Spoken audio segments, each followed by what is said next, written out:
You're at the Coaching Inn, 3D Coaching's virtual pub, where we enjoy conversations with people who are engaged in the world of coaching.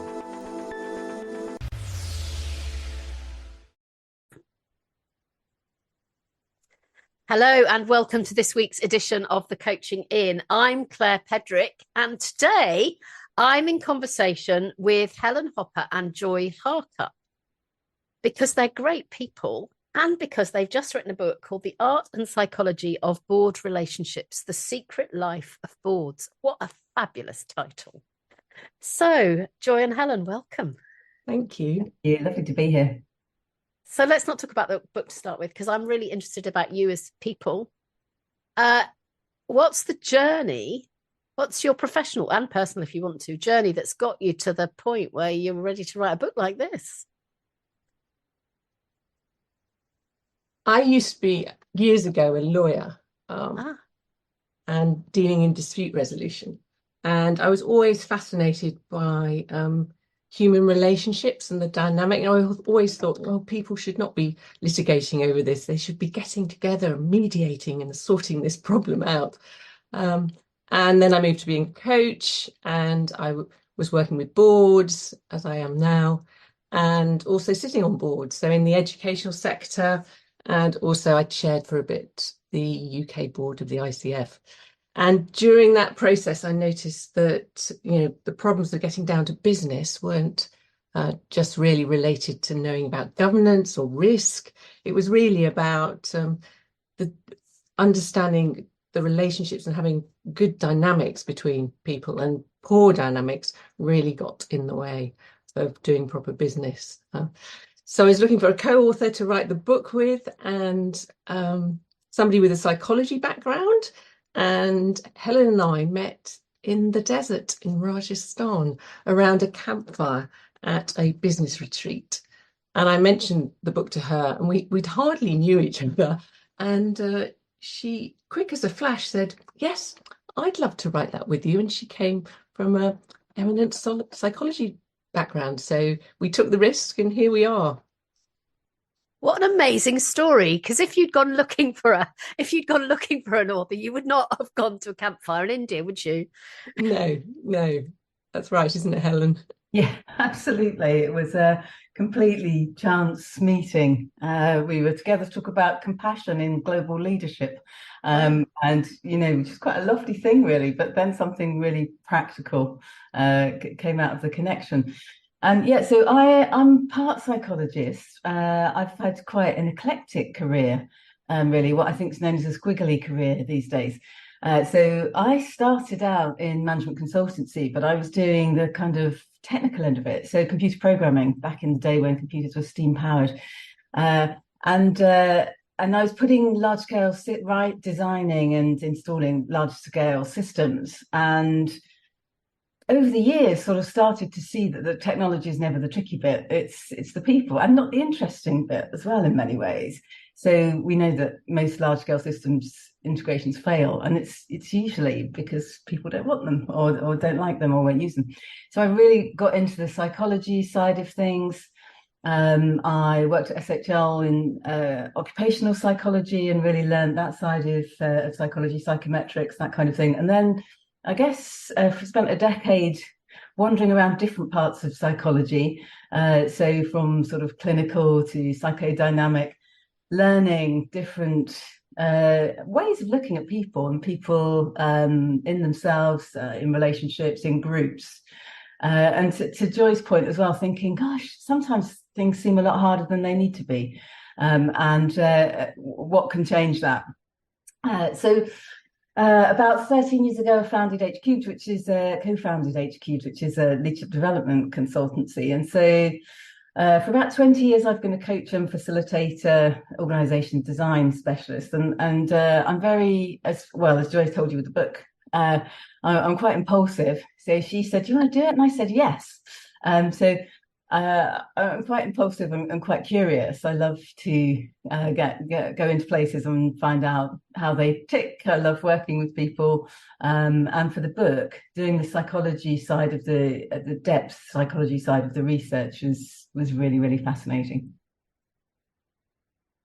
So what do you know now that you didn't know when you started writing? I think it all comes down to people's behavior being based on how they defend themselves against pressure. And all the parts of psychology. So in the book, we talk about the psychology, but we interviewed 40 CEOs, chairs, board members, as well as coaches to get real life case stories, and also to get their views on how to deal with poor dynamics. And it all boiled down to people were defending themselves in various different ways against pressure. And as a result of that, poor behaviours spilled out. So this is a book where we try and really look at what you can do to change that, be it boards that apparently just aren't engaged, and lack of engagement is a way of defending yourself from pressure, being compliant, through to boards where people are very emotionally charged, they're falling out, they're polarized because the emotion and the stress is really affecting the way in which their nervous system behaves. Yeah, I'd say go on, Helen. A companion piece to that, which is I think that's absolutely right, that most difficulties are coming from defensive reactions, and I'd say it's behavior, what people say and do, and also thought patterns and feelings, the state of mind, the mood of a group and the mood of an individual when they're in that group and afterwards, the prospect of being with them. All of that is coming in quite complicated way from defensive reactions often. And I guess that it's very hard to see those roots and the dynamics, what's happening, and also to find ways to move through them when you're in it. It's really, really hard when you're in it. I suppose that was the surprise. I think our people we interviewed were very good at looking back and thinking, yeah, probably in that was going on, and maybe I was doing this and someone else was contributing that. But remarkably hard when you're in the swirl of a busy swirl of a lot of high pressure things. So I love how you had these conversations, and I'm just really interested to find out what was different for the people that you had conversations with after they knew what they knew. Well, do you mean as they went through their careers and were able to reflect and look back? Well, it sounds as though as they were talking to you, they got some insights that they may not have had before. And I'm just wondering what's different now. I think maybe they have two types of better awareness. The first is more awareness of themselves and their part in things. So, the whole idea behind the book was not to sort of psychoanalyze your board colleagues, to pigeonhole them. It was the opposite of that, to try and get people to think about what is my part in this? How am I contributing to this? Am I coming with absolute thinking? How could I shift that? How could I have empathy with the person I'm talking to? What is their position? How could I put myself in their shoes? So there was this self-awareness, but also, as Helen said, there was, right, if I see these sorts of things happening, we're likely to be in this sort of situation. So, for example, we talk about the executive, non-executive seesaw, because you're holding power with other people, who are your peers. The CEO might feel that the chair's encroaching on his territory, and the chair doesn't trust the CEO. We talk about that. And in the book, we identify from our interviewees exactly what were the telltale signs of that happening. So lack of trust, accusing people of things, and holding information back. So if you see that, the tips were, if you see those sorts of things, then you might be in that sort of situation. So I think that was, the reflectiveness and the help of coaching, I guess, leading it back to coaching, in making you reflect, to think. The world's such a fast-paced world, isn't it? Just taking a few moments to sit back and think. We don't have to achieve everything in 5 minutes. Actually taking an hour to have a thought, have a think about things is often really helpful.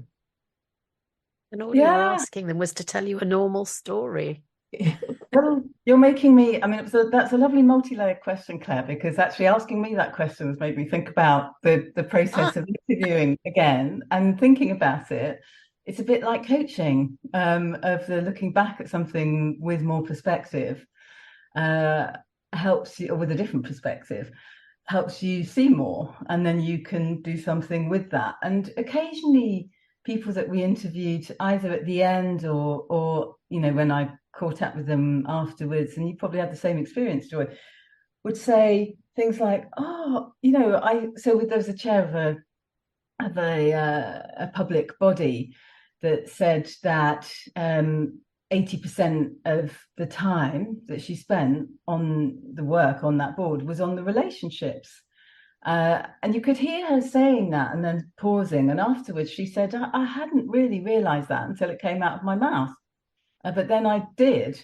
And so I guess that's a testament to the power of coaching, the power of sitting back, reflecting, looking at things differently. And someone else had a similar thing of saying, when they said they're on a board that we call a rubber stamp board that doesn't really have any power, and this person was new and not really getting to contribute or have much influence.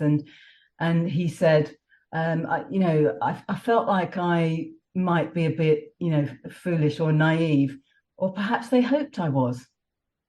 And you think, oh, there's a whole thing to be unpacked there. And the process of just stopping and thinking about it is the key to it, to sort of unlock something. And what you're describing, which I really love, is that you ask these people to help you.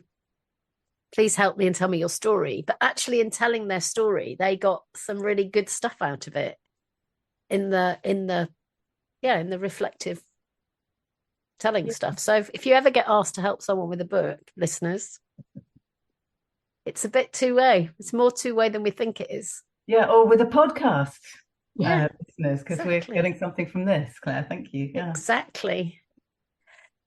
That's good to know. So what's your hope for the book? What do you want it to do?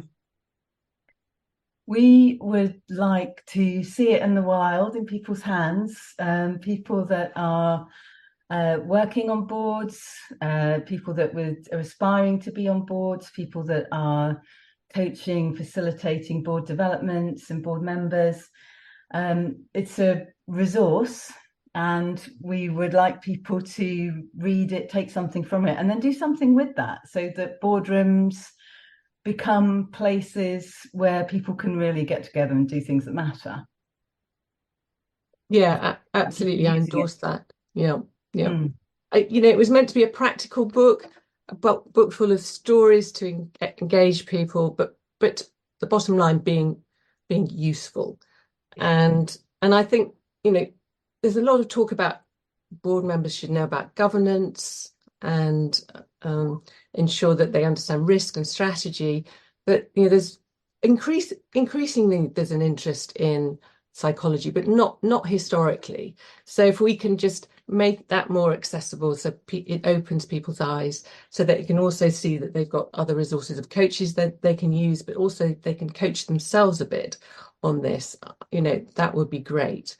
And also I think the other thing that we noticed as we were writing the book is, we took the board context because it fascinated us, and it was sort of delving into this mysterious world perhaps, but actually it applies equally to teams, it applies to your families, and you see it in politics, the way people behave in politics, in this splitting into good, bad, right, wrong, applies a lot. So we think it would be, really great if it opened people's curiosity to this and was helpful. And I love that bit at the beginning about the board becoming more than a sum of its parts, and the team becoming more than a sum of its parts. Yes, and working together on that. Because I think boards often don't quite know if they're a team or a group or what they are, but if they can each play their part, each member can play their part in becoming more than yeah, as you say, the sum of the parts, then what potential is there for real effectiveness? Yeah, and I think that boards today, but most teams actually are trying to do quite complicated, complex things quickly, and no one can do it all or know it all or be it all. So you do need people, and you need people, or what's best is people that are different from you, because they'll see things from a different angle, they'll have different ideas, they'll have better intuition or different intuition about what the future holds. And none of you have the crystal ball, but collectively you can get a lot closer if a group of people who are diverse along all sorts of dimensions can truly sort of meld their minds and work together on something. So yeah, I do think that groups and particularly boards can become more than the sum of their parts, but it's really tough for boards because they don't spend that much time together. And when they do, quite often there's a lot of set piece work to do, and a huge amount of pressure. There's information asymmetry. They often don't know that much about the organisation. How could they? Because they have an important but really small role in its day-to-day life. So yes, I think that becoming more than the sum of the parts is absolutely vital. I so want you to get a sneaky copy into number 10 and the White House, Well, Well, my dear mother has had a one-woman crusade to get it into the House of Commons library, and she gave it to her local MP. So hopefully it's there, and maybe it might sneak into somewhere else too, slowly, slowly. Because as you're describing what you're describing, there's a relief in getting it out into the air.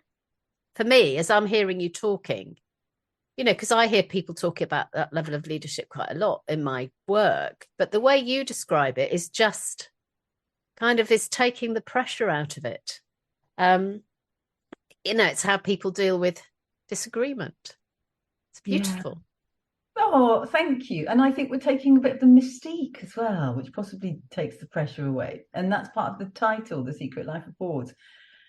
We were at a networking event recently talking about this topic, and someone was saying, God, our whole organisation is in a kind of monthly cycle of the board's coming up, the board, we can't decide that's got to go to the board, we've got to prepare this for the board, and then the board happens and no one knows what happened, and then things come out and you have to respond to them, and in the middle there's this kind of magical thing and people don't quite know what happens in there or why, and so then you don't necessarily think you can apply for board positions, and perhaps you've got a lot of apprehensions about what being in that sort of group and having that sort of role would be like. And then you get in there. I've been a trustee on a few boards, and I'm a trustee of a charity at the moment. And you realise it's just a different kind of meeting. It's and it's a group of people trying to do something together. And I think opening the door, a bit of the window, a bit of fresh air, demystifying boards is really helpful for making board roles more accessible, people thinking they can contribute, and also lowering the pressure when you're around the table. Yeah, I absolutely agree. I think normalizing it is really, really important. And when we came to the interviews, we'd had some idea of the scenarios that might crop up. And so we asked our interviewees about each of these scenarios, and they all had a story to tell in the various different categories, more than one. And I think it's, as you said, Claire, it's also about leaning into the pressure of the board, and it's quite cathartic to do that. What one of our interviewees said, I spent my whole career as an executive trying to avoid conflict and manage things so there was no conflict. Then I became a chair and I realized actually what I should be doing is letting it expose itself, let it come out, because that way we can manage it, and we can be honest, and we can work our way through together. Yeah, completely. And we're working with boards and teams in general. Some teams will present themselves as very healthy because we never have conflict or disagree. And I think for me, that's a real red flag. Well, either you're all cookie cutters, and so, really you're not more than the sum of one of your parts, or this collaboration, the constructive conflict, the way that you collectively get to more than some of your parts isn't happening. So helping people feel comfortable with what's uncomfortable, the conflict, and also to gauge and to understand what you might do if it's moving into something that feels unhealthy or unhelpful. And thinking, one of our interviews was saying, people tend to think it's the chair that has that responsibility. And to some extent, I think that is a really important role of the chair and the senior independent director, just to be monitoring the mood and how helpful a discussion is in the moment and over time. Are factions building and are people stopping listening to each other, that kind of thing. So that you can keep having a difficult conversation without it sort of splitting or polarizing. Someone was one of the interviewees was saying that a bit of conflict is incredibly healthy and you need it, and that's all part of the process. But you need to notice also when people are just throwing rocks at each other. I think that's entirely true. So much richness from the co-creation of the book. Yes. And I'm just really interested. Share with us some of the post co-creation richness. What have you seen happening?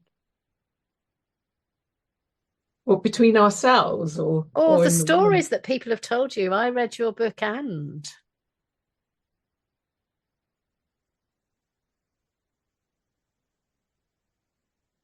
Well, I think the stories that we've, I think the main point that I'm taking from those that have read it is those that have really experienced, have had 40 years worth of career between in charitable sector through to PLCs, because obviously often you have a portfolio of boards that you're sitting on.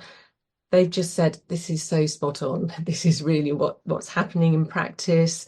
A chair of a charity wrote to me saying, actually, I wish I'd had this, earlier on in my career. I would have had it in my back pocket.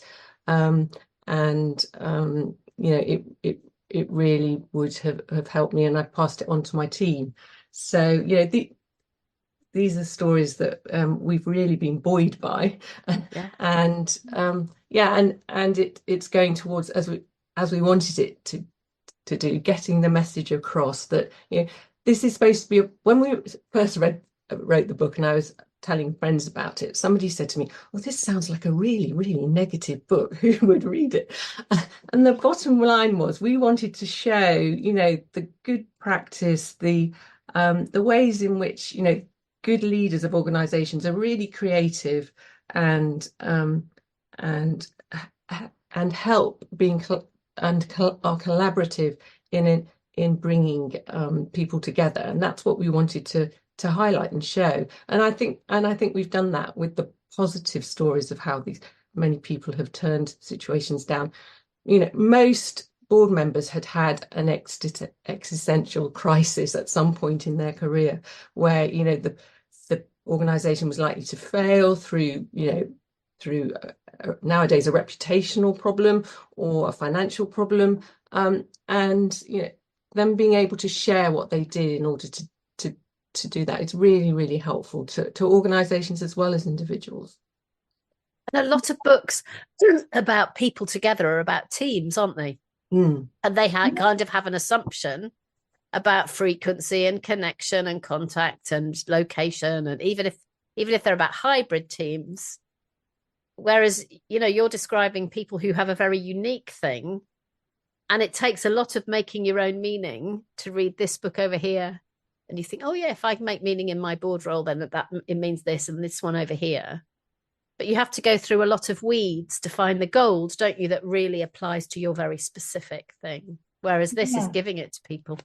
Mm, Right. mm, Yeah, I completely agree. And the thinking about people that have read it, and I was thinking about when I read a fiction book, a lot of the enjoyment comes through identifying with characters, I guess, thinking, oh, I felt that, or I've been there, and then seeing them work through things, and you pick up a bit of wisdom or advice along the way, maybe a bit of hope that things can get better.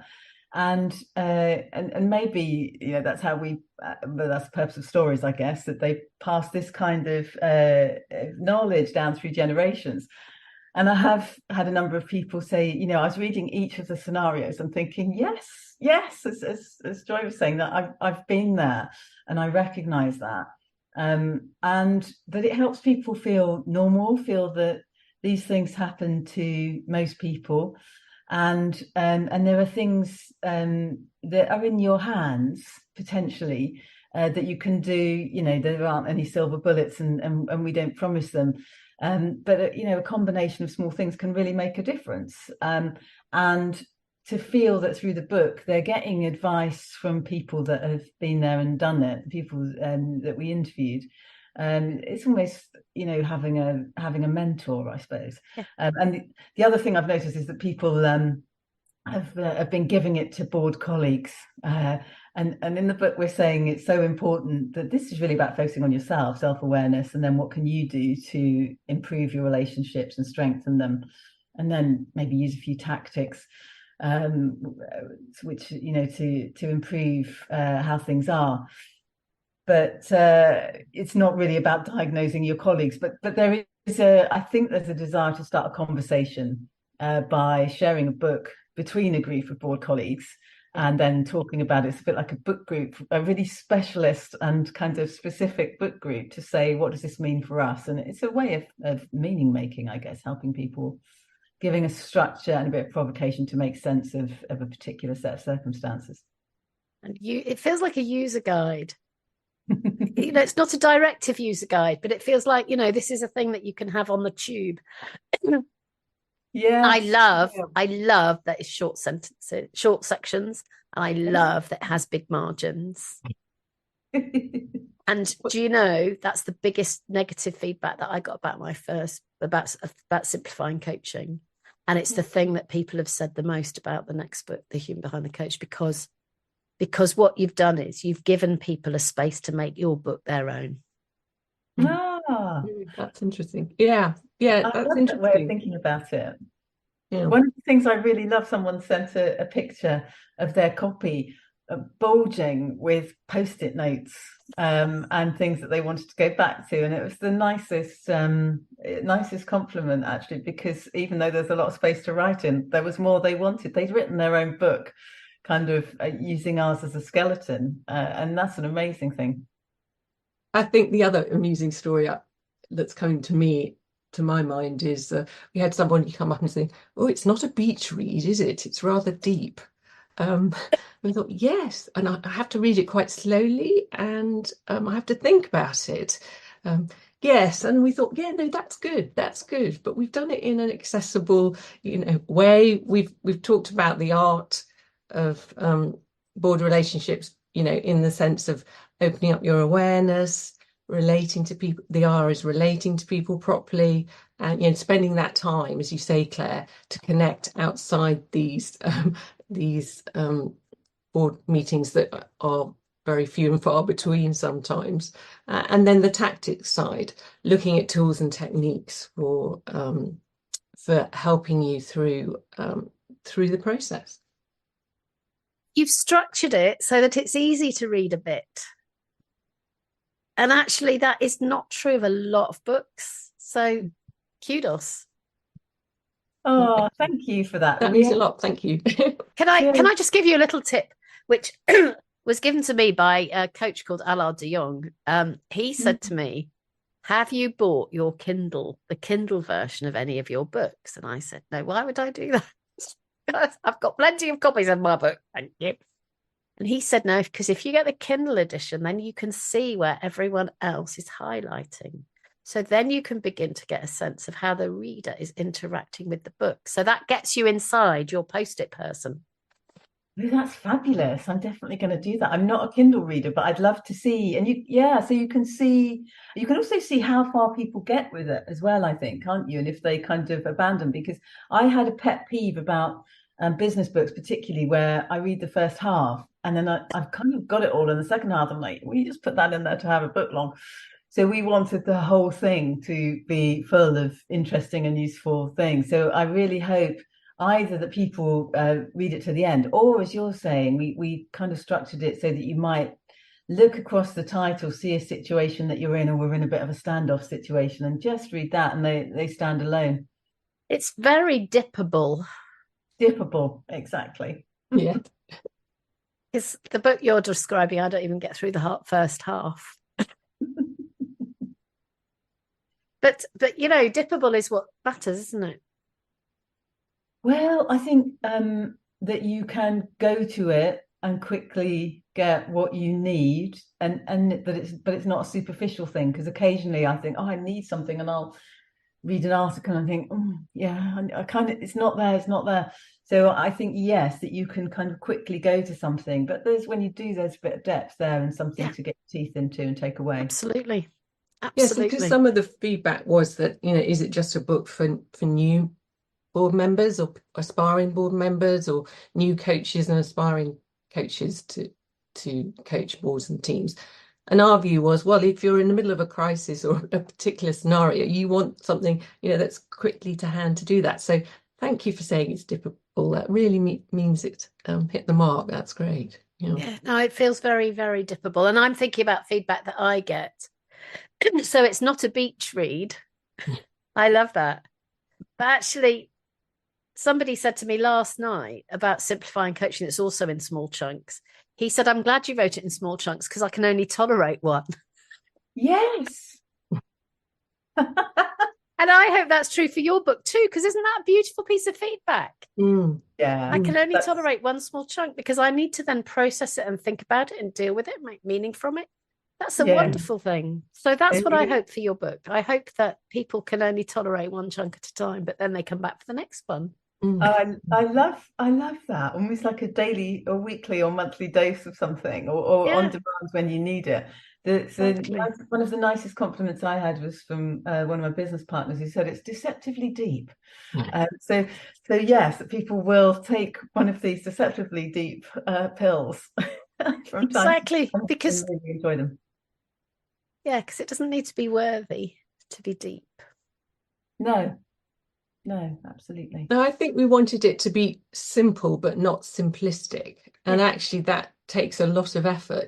Sometimes it took us 20 iterations. I mean, I remember the first chapter took us 20 iterations to get to the final thing. And it took us 4 years to write. And I think that was because we were constantly trying to make it accessible and simple, but not simplistic. Yeah, and we had imaginary readers in mind. It's an interesting process to write together and to find a common voice. And then to think, so we had someone called Alex who is new to boards, and he had an age profile, and then someone else who's perhaps a chair of a board, and she's had a long board career in different things. And we're thinking, so when we were thinking about a paragraph or and trying to get it right, and what should it look like, we were really thinking, well, how would they read it, and what would they need, and what would they want? And that was really helpful. Amazing. So the book is called The Art and Psychology of Board Relationships, The Secret Life of Boards by Joy Harcup and Helen Hopper. And I'll put a link in the show notes. So Joy and Helen, how do people get in touch with you if they want to talk? Well, I'm on LinkedIn. Sorry, go ahead. Yeah, I think we're both on. Yeah, I'm on LinkedIn too. That's the easiest way, definitely. Yeah, and I'm currently working with Priester International, which is an international group of coaches who coach boards and also teams and individual executive coaching. Peter Shaw. Yeah, I should get him on the podcast. You should. He's written many more books than me. I know. I think it's 26 at the last count. Wow. There you are. There's a teaser. Thank you for coming. Thank you, everyone, for listening, and have a good week. Bye-bye. Bye. Thank you. Bye-bye. Thank you. If you've enjoyed what you've heard today, we'd love you to share the podcast with a friend or leave a comment on social media. And if you'd like to become a regular at the Coaching Inn, you can subscribe on Podbean and all major podcast channels. We look forward to welcoming you next time. You've been listening to The Coaching Inn, 3D Coaching's virtual pub. For more information, check out 3dcoaching.com.